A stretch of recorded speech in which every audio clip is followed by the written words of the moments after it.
পৌষের হাড় কাঁপানো শীতে স্থবির জনজীবন। এ নিয়ে বিস্তারিত জানাতে মাদারীপুরে আছেন সহকর্মী সঞ্জয় কর্মকার অভিজিৎ এবং মানিকগঞ্জে আছেন মোহাম্মদ ইউসুফ। সরাসরি শুরুতে যাচ্ছি অভিজিতের কাছে। অভিজিৎ, কনকনে বাতাস, তার সাথে হাড় কাঁপানো শীতে জবুথবু মাদারীপুরের জনজীবন। বিশেষ করে ছিন্নমূল মানুষটা কিন্তু চরম বিপাকে পড়েছে। আমরা দেখেছি গত এক সপ্তাহ ধরে মাদারীপুরের যে তাপমাত্রা তা থেকে 11 থেকে 13 ডিগ্রি সেলসিয়াস বা কখনো 14 ডিগ্রি সেলসিয়াসে ওঠানামা করছে। তো এই যে শীতের কারণে শিশু এবং বৃদ্ধরা কিন্তু নানা রোগে আক্রান্ত হয়েছেন। জেলা সদর হাসপাতালে প্রতিদিনই ঠান্ডা, সর্দি, কাশি, নিউমোনিয়া সহ বিভিন্ন রোগে আক্রান্ত হয়ে কিন্তু হাসপাতালে ভর্তি হয়েছেন। আমরা কথা বলেছিলাম জেলা সদর হাসপাতালের আবাসিক মেডিকেল অফিসার নুরুল ইসলামের সাথে। তিনি জানিয়েছেন যে অপ্রয়োজনে বাইরে চলাফেরা না করার জন্য তিনি পরামর্শ দিয়েছেন এবং বিশেষ করে শিশু এবং বৃদ্ধদের জন্য সবসময় গরম পোশাক পরার কিন্তু পরামর্শ দিয়েছেন। অর্থাৎ কিন্তু এই ঠান্ডা থেকে কিন্তু শিশুরা বেশি নিউমোনিয়ায় আক্রান্ত হচ্ছে। এই নিউমোনিয়া হলে কিন্তু রোগ কিন্তু ভয়ানক দিকে যাচ্ছে এবং যেহেতু জেলা সদর হাসপাতালে এই মুহূর্তে আমরা খোঁজ নিয়েছি যে 40 জন শিশু শুধু শিশু ওয়ার্ডেই বিভিন্ন রোগে আক্রান্ত হয়ে ভর্তি আছে এবং তারা নিবিড় পর্যবেক্ষণ রয়েছে এবং চিকিৎসকরা বলছেন যে যেহেতু এই শৈত্য প্রবাহ আরো কয়েকদিন থাকবে, সেক্ষেত্রে শিশুরা যাতে পর্যাপ্ত গরম পোশাক পরে থাকে সে ব্যাপারে যে অভিভাবকরা রয়েছে তাদের দৃষ্টি আকর্ষণ করেছেন এবং অপ্রয়োজনে যাতে কেউ ঘরের বাইরে চলাফেরা বা ঘোরাফেরা না করে সে ব্যাপারে কিন্তু তারা পরামর্শ দিয়েছেন।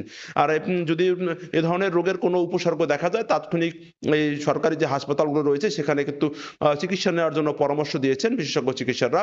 আমরা আবহাওয়া অফিস সূত্রে জানতে পেরেছি যে আগামী 14 তারিখ পর্যন্ত কিন্তু এই 14 জানুয়ারি পর্যন্ত কিন্তু এই আবহাওয়া কিন্তু অপরিবর্তিত থাকবে। অর্থাৎ গত কয়েকদিনে দেখেছি যে মাদারীপুরে সূর্যের কিন্তু দেখা দিচ্ছে না। সূর্য না ওঠার কারণে কিন্তু যে শহর এবং যে প্রত্যন্ত এলাকা রয়েছে সেখানে কিন্তু যে ছিন্নমূল মানুষ রয়েছে এবং যারা কর্মজীবী রয়েছে তারা কিন্তু চরম বিপাকে পড়েছেন। অর্থাৎ খেটে খাওয়া মানুষরা যখন কাজে যাচ্ছেন না তারাও কিন্তু নানা রকম আক্রান্ত হচ্ছেন। যখন আক্রান্ত হচ্ছেন তারা উপজেলা স্বাস্থ্য কমপ্লেক্স এবং জেলা সদর হাসপাতালে কিন্তু তারা ছুটে আসছেন এবং পর্যাপ্ত চিকিৎসা নিচ্ছেন। তো সবকিছু মিলে বলা যায় গত কয়েকদিনের তাপমাত্রায় মাদারীপুরের জনজীবন আসলে অনেকটা জবুথবু হয়ে পড়েছে। তো আমরা শীতের আরো খবর জানবো। মানিকগঞ্জে আছেন আমাদের রিপোর্টার ইউসুফ আলী, সেখান থেকে তিনি সরাসরি জানাবেন। ধন্যবাদ। তো মানিকগঞ্জের যে 3টি রোডের ঘন কুয়াশার কারণে ফেরি চলাচল বন্ধ ছিল। 7 ঘন্টা পরে কিন্তু কিছুক্ষণ আগে ফেরি চলাচল শুরু হলে এটা এখন হিমেল হাওয়া এবং তীব্র শীতে আসলে জনজীবন বিপর্যস্ত হয়ে পড়েছে। আপনারা দেখতে পাচ্ছেন যদিও ওটা এখনো কিন্তু কুয়াশা রয়েছে, অর্থাৎ ফেরি চলাচল শুরু হলে কিন্তু ব্যাহত হচ্ছে।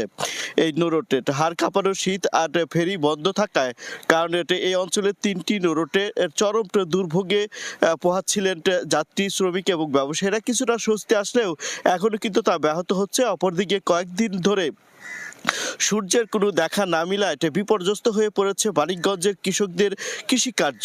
হাড় কাঁপানোর শীতে কেউ ঘর থেকে বের হতে পারছে না। বলতে গেলে চারদিকে শীতে স্থরবড় অবস্থা বিরাজ করছে। প্রায় প্রতিদিনই পাটুরিয়া, দৌলতদিয়া ও আরিচা, কাজিরহাট এবং ধাওয়াপাড়া, নাজিরগঞ্জ রোডে 7 ঘন্টা, 8 ঘন্টা, কখনো 10 ঘন্টা ধরে বন্ধ থাকছে ফেরি চলাচল। তবে হাড় কাঁপানো শীত এবং শীতে সবচাইতে বিপাকে পড়েছে ছিন্নমূল মানুষ সহ শিশু ও বয়স্করা। এদিকে শীত বস্ত্রের অভাবে কষ্ট করছেন ছিন্নমূল মানুষ। অন্যদিকে বয়স্ক মানুষ সহ শিশুরা শীতজনিত রোগে আক্রান্ত হচ্ছেন। অতি প্রয়োজন ছাড়া কেউ ঘর থেকে বের হচ্ছে না। এতে অর্থনৈতিক অবস্থাও দিন দিন স্থবিরতা নেমে আসছে। ঘাট এলাকায় দীর্ঘ সারি থাকলেও যতটি ফেরি ছিল সবকটি ফেরি লোড নিয়ে এখন ছেড়ে দেওয়ায় কিন্তু ঘাট এলাকাতে যানবাহনের সংখ্যা কমে গিয়েছে এবং ঘাট এলাকাতে যারা এখনো রয়েছে তারা কিন্তু হিমেল হাওয়া এবং শীতে বেশ কষ্ট করছে। আমরা একটা কথা বলেছিলাম বিআইডব্লিউটিসি কর্তৃপক্ষের সাথে। তারা বলছেন যে যদিও এখন ফেরি চলাচল শুরু করেছে, মাঝদিতে কিন্তু প্রচন্ড কুয়াশা থাকায় ফেরিগুলো কিন্তু আটকে যাচ্ছে। কিছুক্ষণ পরপর ছাউন দিচ্ছে, কিন্তু দুর্ঘটনা এড়ার জন্য খুব সতর্ক অবস্থায় তারা রয়েছে। এছাড়াও কিন্তু হিমেল হাওয়া এই যে অবস্থায় আমরা ঘাট এলাকাতে জায়গাতে রয়েছি এই জায়গাতে এই মুহূর্তে কিন্তু 10 ডিগ্রি সেলসিয়াস তাপমাত্রা বিরাজ করছে। অর্থাৎ বলা চলে শীতের যে তীব্রতা তাতে কিন্তু এটা খুব কঠিন আকার ধারণ করেছে ঘাট সহ পুরো জেলায়। অর্থাৎ বলা হচ্ছে যে শিশু এবং যারা বয়স্ক রয়েছে তারা কিন্তু সবচাইতে জেলাতে বেশি বিভিন্ন যে শীতজনিত কারণে তারা কিন্তু আক্রান্ত হচ্ছে। যে যেখানে আছে তারা কিন্তু বের হতে পারছে না এবং হাড় কাঁপানো শীতে তারা কিন্তু কষ্ট করছে। পাটুরিয়া, দৌলতদিয়া এবং আরিচা, কাজিরহাট নোরটের যে কয়টি ফেরি রয়েছে সেই ফেরিগুলোতে থেকে যারা কাজ করছে তারাও কিন্তু বেশ কষ্ট করছে। আমরা কথা বলেছিলাম যারা ছিন্নমূল মানুষ রয়েছে তারা বলছেন যে এই যে হাড় কাঁপানো শীত, এই শীতে কিন্তু এখন যে সময়টা অনেকে কিন্তু শীতবস্ত্র বিতরণ করলেও এই মুহূর্তে তারা শীতবস্ত্র না পায় বেশ কষ্ট করছে।